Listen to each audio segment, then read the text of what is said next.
Welcome to Startups for Breakfast, your go-to destination for navigating the ever-evolving world of entrepreneurship. Our YouTube channel is dedicated to empowering the next generation of innovators and startups by providing invaluable insights from industry experts. We engage in panel discussions and dissect every aspect of startup success, right from conceiving an idea to executing it flawlessly, raising funds, crafting a go-to-market strategy, building a strong brand identity, and achieving operational excellence. Join us as we guide you through the journey of turning your startup dreams into reality, one step at a time. Why not now is the way forward. Correct. Am I doing enough branding for you? Thank you very much for that. So having said that, Ravi, absolutely bang on. So what I saw that beyond the stats, these startup guys are either inherently or in the heart a product, who've created a product or a proto, right? Then there is somebody who's a concept guy or a service guy, right? Not necessarily that founder or the startup owner Is an a execution brand specialist. or an execution specialist. Absolutely. So what they try to do is they are trying both building business and managing business. But sorry, that's not the game. You either have to build business or manage business, and that's where the entire mistake happens. My team and myself, we have done a bit of a research on the startup ecosystem. Yeah. Okay. Our findings are three. While you are bootstrapping, you are extremely cautious with your ideas. Yeah. Right? 100%. Yeah. It's only at the stage of execution you find out what is going to cost to convert your idea into viable business proposition. Yeah. Having said that, most of the startups are the entrepreneurs in this country.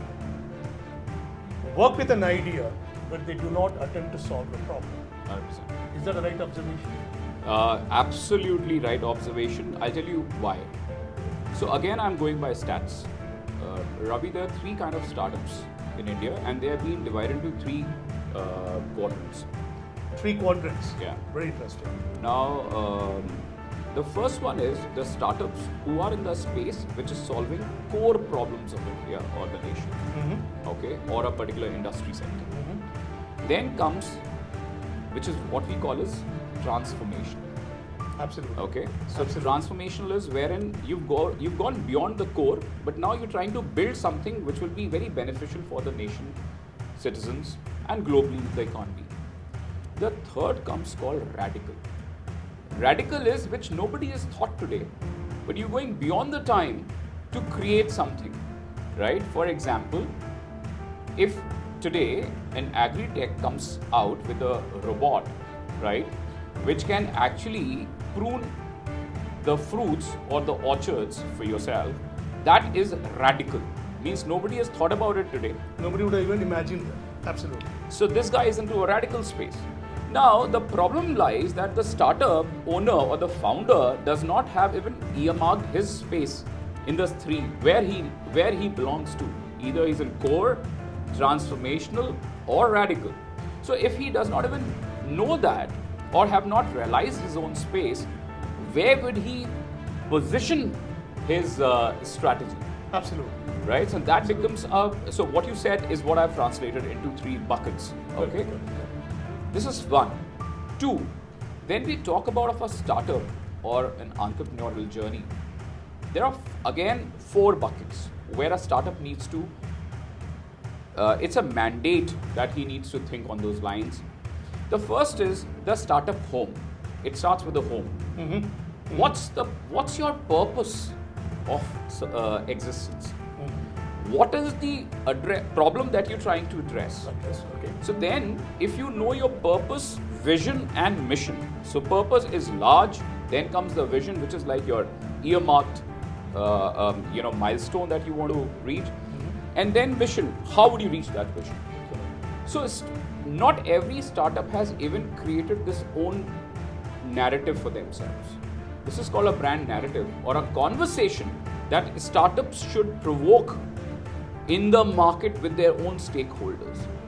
So the first brand journey for any startup is create a narrative of your existence, which becomes the first part of your brand story. Absolutely.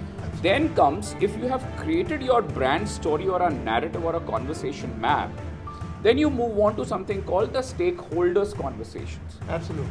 You've got an investor, you've got a shareholder, you've got a stakeholder, you've got an influencer, you've got a analyst in the market, you've got a media, you've got a bureaucrat, you've got an India policy making system. Then you've got your customers at the larger foray. So if you don't have a brand narrative that you create for your purpose, you will not be able to have conversations aligned to it. You can't take it forward. Then comes the third, which is called positive or the social value. Now UN has come out with 17 sustainable goal definitions. Because today ESG has become big. Absolutely. Sustainability is a larger story. Absolutely. Now if today you don't have a social value which you are creating for yourself, for example, are you elevating a community? Are you contributing to the economic journey of your country? Or are you creating and enriching lives of your lot of stakeholders around? That calls a social value. Absolutely. Your capital value of what you're generating commercially comes after that. First is your purpose, vision, mission, value, translation of your brand narrative to conversations with stakeholders. Moving on to the media vehicles, now comes how you want to carry your message. For example, it's very important. See, you have small, limited money or a corpus with you. Correct. Now, industry-wise, we say at least 2 to 3% of your revenue should be spent on advertising, marketing, and branding. Correct. But not every startup can do that because they have to be cash conservative in nature, because then only they'll be able to put buckets of survival money. Okay?